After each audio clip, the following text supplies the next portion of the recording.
situated? I don't like being in the middle, but yeah, let's go. Okay. Welcome to another edition of the Mizzou Sports Podcast. I am Daniel Jones, Mizzou sports writer, and with me today is Cameron Teague-Robinson and our new addition to the staff, Peter Baugh, who will be covering Mizzou Olympic sports going forward. Guess what, Peter? It looks like you're going to be a busy guy because there's a lot of news going down on the Olympic sports beat today. We can start with the news of the day, which was that Ehren Earleywine, the coach of Mizzou's softball team since 2007, was fired this morning. Softball season starts in 13 days. There was a statement that was released. Jim Sturk said that he met with Coach Earleywine this morning, Friday morning, and informed him of our decision to make a change in leadership. Sturk says, "We do not take action of this magnitude without careful thought and consideration. However, we have lost confidence in Coach Earleywine's leadership to foster the type of healthy environment we expect for our student athletes, and as a result, believe it is in the program's best interest to make a change at this time." Peter, 13 days before the season starts. This is kind of a head-scratcher, you think? Yeah, it certainly is an interesting timing, and this is especially because Coach Earleywine has been one of the most successful coaches in Mizzou history. I mean, he's made the NCAA tournament the last 11 years, 8 super regional appearances, and even 3 College World Series appearances. So he certainly has built a legacy here, but he's also been an extremely polarizing figure, and I think that seems to have been what was his demise as head coach. Right. So you mentioned the success. Mizzou's softball program was not particularly successful before he got there. It had enjoyed a little bit of success, but from what I read, I believe they've made less NCAA tournament appearances in 29 years before Earleywine got there than they have in the 11 years that he's been there. So he's taken the program to a whole new level of success. I think that's evident both in the tournament appearances and in the new softball stadium that was just constructed and finished last year. There's just his presence and his success with that team really created a program, right? And took it to another level. And without him, first of all, you have to figure out what you're going to do this season. Mizzou did not say who would be taking over the program in his absence, but then you have to figure out, is the team going to still have the same level of support without him? Are they going to be able to maintain the same level of success? I think there's a lot of things that go into it, but obviously, like you said, Peter, he's a polarizing guy. He was under investigation throughout a lot of the 2016 season, became a Title IX investigation. A number of players transferred that year after that season was over. He's always had a lot of defenders, both inside and outside the program. How do you try to encapsulate this guy's, not Aaron's personality, both on and off the field? Well, he certainly seemed like a kind of fiery coach, and definitely there were mixed reactions among players because you saw clearly some discontent, especially in that 2016 season. But then you also saw a lot of players come out and support him. The players publicly played games in protest to show their support for Coach Earleywine. And it's an interest. You talked a little bit about the foundation he's built, and that could end up being what is a saving grace for Mizzou softball going forward, is that they've kind of solidified themselves as this contender at the NCAA level. So it'll be interesting to see what happens. They made the NCAA tournament last year, but they were not as successful as they have been in past years. So there's potentially less talent on the roster this year, and with the coaching situation in flux, it's certainly going to put them in a tough position. But hopefully from Mizzou Athletics standpoint, they will be able to kind of build off the foundation they have, the good facilities they have, and hopefully for them, it'll work out. No, I think what it comes down to for them now is how many people stay. I mean, you have freshmen who haven't played a game, and now the coach is gone at 13-80 for the season. Now, do they transfer now? Because if you transfer now, you can't transfer and play. So that's a whole big thing. A lot of different things. I think you talk about the foundation he set. I agree. I think he's done a tremendous job with the program as a whole and in general, winning-wise specifically. But it just comes down to how many of these people want to stay and not play for Earleywine. I mean, because when you come here, I mean, Earleywine is the name you hear. I mean, you talk to some of these recruits who, I mean, before they sign, Ehren Earleywine is the guy they wanted to play for. So you mentioned the support. So it'll just be really interesting to see what happens to some of the players who throw their support behind Earleywine and what happens to them and what happens to the program because of how many of them are going to transfer. Right. Yeah, it'll be interesting to see whether or not they can build off the foundation that they already have, or if they'll kind of fall off back into what they were before Earleywine took over. Right. So here's more from Stirk, who touch on these comments real quick. Yeah. So it says the team was young last season. Gino, can you read that last name? I can. Ginny, I think. So Mizzou had probably one of their worst seasons. I think it ended up being its worst ever season under Earleywine last year. They were just a touch above 500, didn't win a regional game. And they were young, but that's partially attributable to all the people that left after the 2016 season. Their two best pitchers transferred out, Tori Finucane and Paige Lowry, so they were kind of dealing with the patchwork pitching staff. They were kind of short on talent and experience, but that kind of leads me into what I was about to say from Jim Stirk here. He continued in his statement. While we are appreciative of the many successes Coach Earleywine's teams have enjoyed on the field during his Mizzou tenure, we had serious concerns about the culture within the softball program and the experience our student athletes were being provided as a result. I recognize that the timing is less than ideal, but I did not believe I could hold off in making a decision to ensure that our student athletes experience a constructive environment that is consistent with the department's expectations and values. So he went on to say it wasn't necessarily one incident, but the decision to fire him was based on a culmination of leadership concerns. So when you take into consideration all the things that have happened within the softball program, you're looking at players that complained that started the investigation. You're looking at players that have left the program. Earleywine has always had strong support from different factions of the program, inside and outside, but there was just something about him that rubbed a lot of people the wrong way, and ultimately I think that was probably what won out. I've yet to find out the details on what led to his immediate firing. So I think there's a general consensus that the timing makes it pretty conspicuous. Yeah, if it was a pattern of, okay, well, Ehren Earleywine has been uncooperative throughout his career, I don't think you would come to the decision 13 days before the season, we need to get rid of this guy right now. So, but we're kind of still gathering facts on what's going on. I will say, I think the first inclination on a large scale that of Ehren Earleywine's personality was the email that he sent to Holly Hess from Missouri State. You guys probably remember that. Could you imagine sending an email like that to a fellow colleague in the journalism industry? Well, we get so many emails from angry people all the time, and I think of them like, how upset do you have to be to send an email? Just an angry email to us. Now, as a coach to another coach, like I don't think I could ever get myself to email another reporter about anything like that. That's nuts to me. Mm-hmm. I don't think anybody has ever made me that mad. I hope nobody makes me that mad. I'm not sure. That's nuts to me. I didn't know about that. We were talking about it before the podcast. But that's incredible.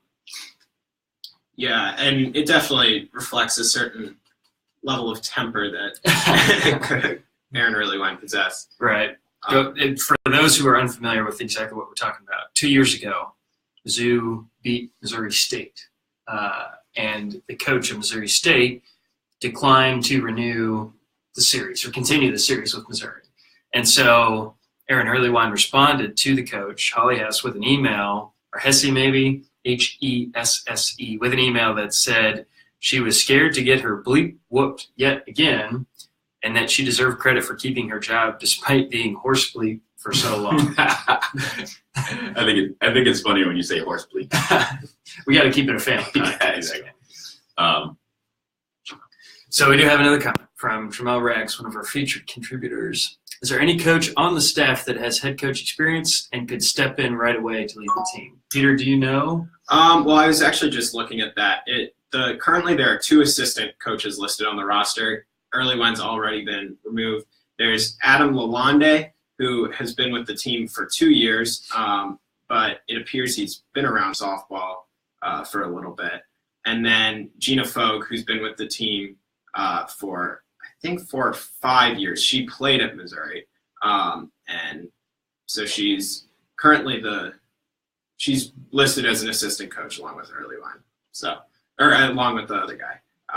Ben Earleywine is now off the roster. So those are the 2 assistant coaches. It doesn't sound like either of them are particularly experienced at least at Missouri, but someone will have to step in. And it has to be one of those 2. I don't think that there's no way you could bring somebody in 13 days to lead a softball program. I wouldn't imagine. I mean, their black and gold game is next Saturday. February 3rd. Yeah, so it's 8 days. I think you have somebody within the program has to take the lead for this season. There's just not enough time to get somebody else in here. But knowing what you do about the program, what does this do to your expectations of the season? I mean, they were picked to finish 11th out of 13 in the SEC, while he was the coach. Does this change your perspective on what Missouri can do for this year? I mean, it certainly shows that there's some negative things going on within the program that I can't imagine would help on-field performance. So if anything, it hurts. Unless maybe this relieves a burden from the players, maybe they're not worried anymore. But I think you already are looking at a team that had less talent than years past.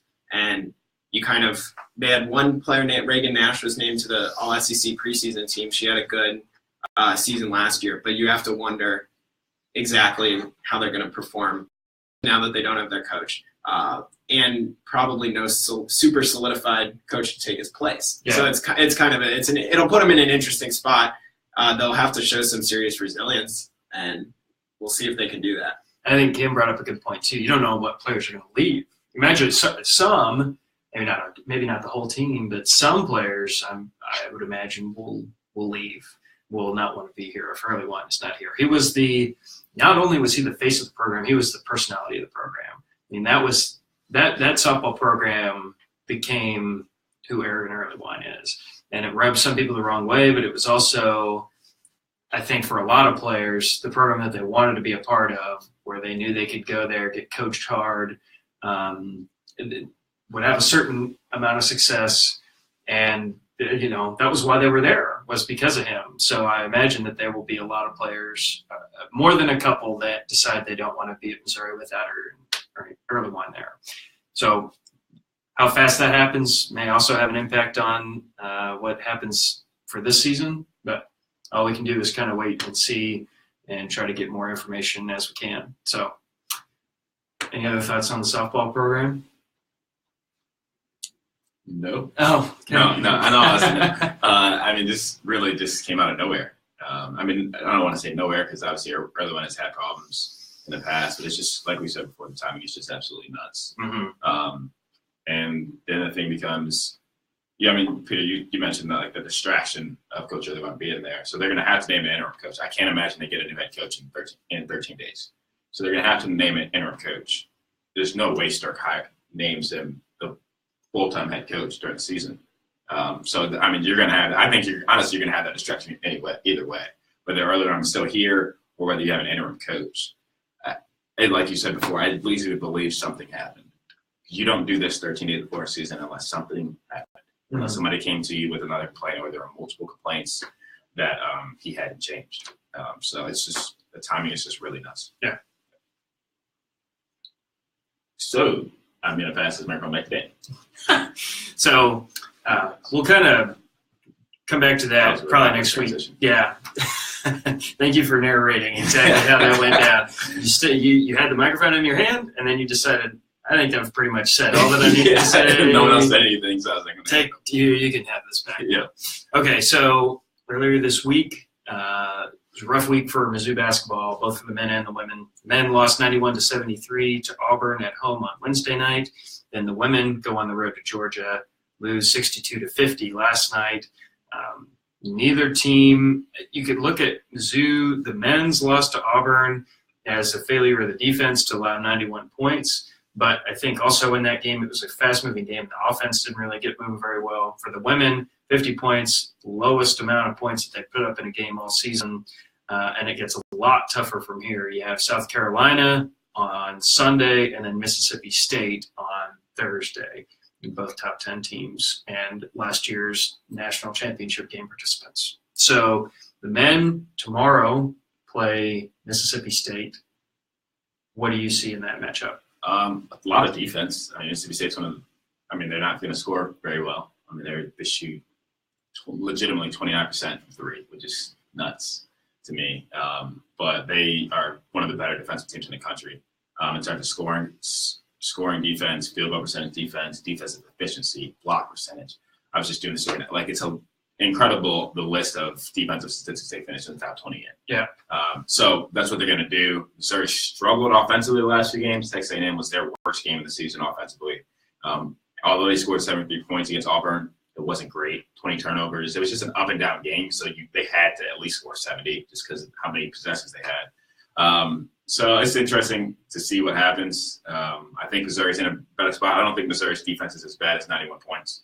They've been really good in SEC play defensively. Mm-hmm. They held Tennessee to 55. Tennessee scored 78 a game. So I think Missouri has I guess, they're going to make up for this game. I think they can hang in a defensive matchup with Mississippi State. It'll just be, one, can the offense keep going because they've struggled late. And Mississippi State holds teams 32% from three. And that's nearly 50% of Missouri's shot attempts coming deep. Right. And two, can Mizzou get anything out of its post guys this week? I mean, last week it was just awful. Texas A&M, really nothing. Jeremiah Tillman played all right against Texas A&M. And then against Auburn, Jeremiah Tillman did really hardly touch the floor. Jonte didn't play particularly well. Kevin Curry didn't play particularly well. Reed Nico didn't play well. For Missouri's offense to get going, they really need to get their post guys going just because it opens up so much. This is going to sound weird because after the Auburn game, you did the game story and I did a story on Jeremiah Tillman. But I was surprised that Jeremiah Tillman was kind of the story in a lot of ways from that Auburn game. Yeah. He only played 7 minutes. He's had his problems with foul trouble this year, obviously. And he's such an amazing talent. I just think it was apparent on Wednesday, and we won't belabor this point because it's been said a lot this week. But when he's not on the floor, Missouri is just a much different team, not for the better. Yes. They need him on the floor as much as possible. If you believe, which I think a lot of us kind of believe, that Missouri is an NCAA tournament team or is a bubble NCAA tournament team. Without Jeremiah Tillman, they are, without a doubt, an NIT team. They are not very good without Jeremiah Tillman. And it's not to say Jeremiah Tillman is this All-American. Like, he's not a tremendous scorer sometimes. He doesn't rebound a ton sometimes. But it's just his physical presence. He's so strong. He can move people in the paint. Mm-hmm. And it just opens up so much because people have to pay attention. If you're just going to assume cover him, it's not going to work. Right. So you have to pay attention to him, and that just opens up Missouri's offense. And like you said, it was the story of the day because it seemed like all season, like you're like, Jeremiah's in foul trouble again. But it was just that Auburn game was particularly bad. Yeah. And it just seemed like everything. And he's happened so fast. It was, it was the first possession. First possession, yeah, and then his first possession after he set back in, right, and then first 2 minutes of the second half, fouls 3 and 4. A foul on a 3. Yeah, it was bad. I think I think everything came to a head. So Counsell was asked after the game if he had ever thought about sitting Jeremiah and not starting him. He did say he's thought about that. I don't know if they do that this week. He started every game this season so far. Exactly. So I don't know if that happens against Mississippi State or not, but something has to change. Going back to Mississippi State real quick, there's a question I have, and maybe some of the audience does too. You wouldn't call them an upper echelon SEC team. Right. They were good in non-conference, but they didn't play a very difficult schedule. Right. Where would you rank them in terms of like groups of SEC teams? Are they top half? Are they, where would you put them? I think they're in the bottom third. I mean, looking at probably they're not the worst team in the SEC. You're looking at probably Vandy's there. They're probably in that bottom third with Ole Miss. Trying to think of another team off the top of my head. I can't think of another team off the top of my head, but I was just looking at the standings. But I don't know. They're somewhere in that bottom third. I mean, it's just the fact they don't score well. And they hang their hat on defense, which is going to win you a lot of games. But in the SEC this year, there are a lot of teams who can do multiple different things as well as defend. Mm-hmm. The SEC's loaded. Within a loaded SEC, I think they're kind of there in that bottom third just because they don't shoot the ball well. Tremendous, I should say. They're pretty good field goal percentage-wise, but from deep, they're not great. I don't know. That's probably where I put it. I don't know. It's not going to be easy to go there and win, because winning on the road anywhere is not easy. In the metropolis that is Starkville. Exactly. At the hump, that's what they call it. It's the upper echelon of SEC towns. Yeah, exactly. The Humphrey Dome or something. Yeah. The hump. So it's a game Mizzou should win. They should. I would think so. Okay. You still got NCAA tournament hopes. This is a win you need. Yeah. Now they're 3-4, so they're in the bottom. They're, I think, tied for 9th in the SEC. Okay. Real quick comment on Tillman before we go to the women's. Jamal Rags, once again, he said, "Do you think that letting Tillman just play until he fouls out will help him out? At this point, he doesn't really help the team. So if he fouls out in the first 6 or 7 minutes, they don't lose much."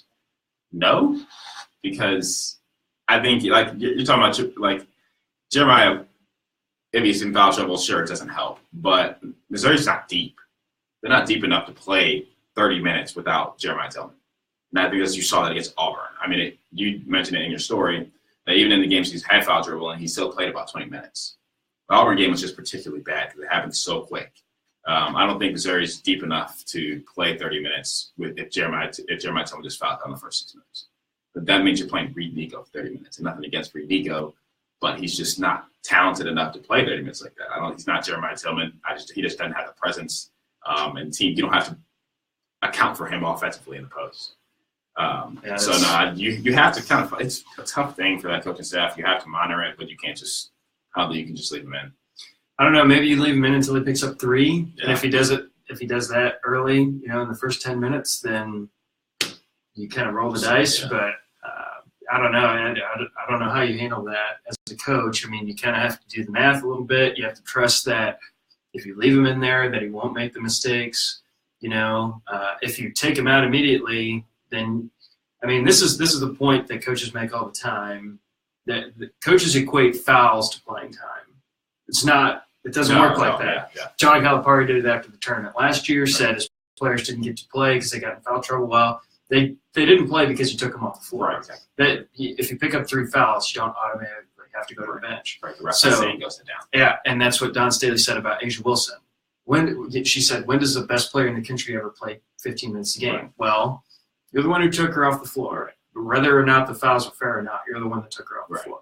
So that's that's what Cuonzo Martin has to wrestle with. It's his decision to take Jeremiah off the floor. So and I think it's just something he has to play through and learn how to do. You have to learn how to not play with fouls. So I think you do kind of have to, like you said, you have to roll the dice a little bit, but just leaving him out there, I don't think that's gonna work. Okay. Cool. So we'll touch on the women real quick. Women, as we said, they will go to South Carolina on Sunday. I'm doing a story this week on that, on the environment that's there. South Carolina leads the nation in attendance, so it's already going to be a crazy environment. But I think they felt, especially from my perspective, as you watch social media, as you watch fans react, after talking with somebody from South there, he makes a good point, and it shouldn't have to come from somebody like that. Social media is not a reflection of the entire fan base. Agreed. But I think there was a lot of vitriol after that game, after Missouri beat South Carolina, at the way it happened, and especially after Dawn Staley reacted so strongly in the post-game press conference when she said she felt her best player was wronged. I think that inspires a lot of angst within the fan base too, when their head coach kind of leads the way and says that. So I believe that this game Sunday will be a cauldron. It will be a crazy atmosphere, especially for a women's basketball game against the top 10 team in the country, maybe the best player in the country in Asia Wilson. Then you go back to Columbia, Missouri on Thursday, and you play Mississippi State, the last team to beat Connecticut, still undefeated, number 2 in the country. So didn't get off on a great start on Thursday, last night, when they went to Georgia, shot less than 30% and lost. But it's a crucial stretch for the women's team. Peter, do you have any thoughts on the women's team and where they're at right now, what's coming up for them the next couple weeks? Yeah, well, this 3-game stretch, the Georgia game and then South Carolina and Mississippi State, that's a huge, huge stretch against some very quality opponents. And at this point, I think they'd be lucky to win one of those games. I think South Carolina is going to come out ready to play. and their fans are going to be angry because there definitely was a lot of tension after that Missouri game. People were from South Carolina fans were frustrated with the way Sophie Cunningham played. She's a somewhat physical player, and they were frustrated by that. So I think it's going to be a hostile environment, and I don't necessarily expect Mizzou to win. They definitely could. They have the talent to. But it's not – I think it's going to be tough for them to win one of these next two games. They're still in a very good position to have a decently high seed in the NCAA tournament, but to get one of those top 4 seeds, they need – I think a win in one of the next two games would be huge. Yeah, 100% agree. And we should say Georgia is ranked number 21, and right now they're sitting in sole possession of second place in the SEC. So they're a really good team that was playing on their home floor. They presented a difficult challenge. We shouldn't look at that like, wow, what a terrible way. I mean, the reason it's a tough 3-game stretch is because that game at Georgia was so difficult. Right, and to Peter's point about and both of you guys' point, I guess, about how crazy the crowd's going to be in South Carolina. I think about this Missouri women's basketball team. Both of you guys know this. I think people who are listening to this know this. The pulse begins with Sophie. And there's no doubt in my mind that Sophie is going to eat up that atmosphere. 100%. Sophie isn't one of those players who's going to go out there and be like, these people don't like me. I can't play. Like, Sophie's – she will relish the environment. Yes, and she will egg that on, and she will ball because that's who Sophie is. Yeah. And I think that team is going to also kind of go as Sophie goes in that attitude. That's not – I agree with Peter. I don't think they win that game just because South Carolina, that's going to be a crazy place to play.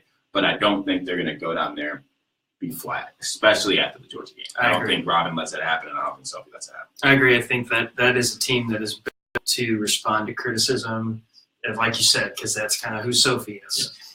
Yeah. I 100%. That's a good point you made. I think she will go there and just love the environment where she is kind of public enemy number one. No, go ahead. I definitely could see her playing well, and I think she will play well. But I think one of the biggest things is that A'ja Wilson is going to be on the floor a lot more than she was last game. Mm-hmm. And I think that's going to be something that's tough for Missouri to deal with. Yeah. I think we talk a lot about the environment that they're going to play in. I think that maybe to the team, and like you said, Cam, the way the team's made up, maybe we make it out to be a bigger deal than they do.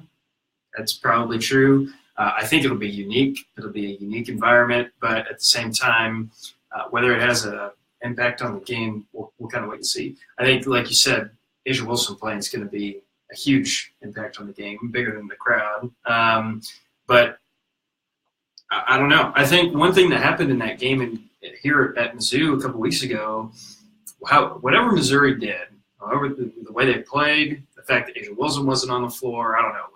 Something happened in that game that broke South Carolina. The defending national champions in the third quarter and the fourth quarter were flat and had no answer for Missouri on the road. Maybe it's like I said, maybe it's the way they played. Maybe it was the fact that the best player wasn't on the floor, but that was Missouri's game. They controlled the game from pretty much start to finish. And so whatever happened there, it's going to be difficult to replicate that formula on the road, but if they can do it, then to beat the defending national champions twice in the same season is going to look pretty darn good on a tournament resume. Certainly. Okay. And if they can find a way to win or even keep it close against Mississippi State, that's a huge resume booster. That's big. It's a good thing about playing in the SEC is you have a lot of opportunities against great teams. Agreed. I agree. Okay. Real quick. Yeah. You get to Tramel's last question for you. Okay. All right. We'll go back. This is about the men's basketball team. Yep. Tramel asks, this question is for Danny.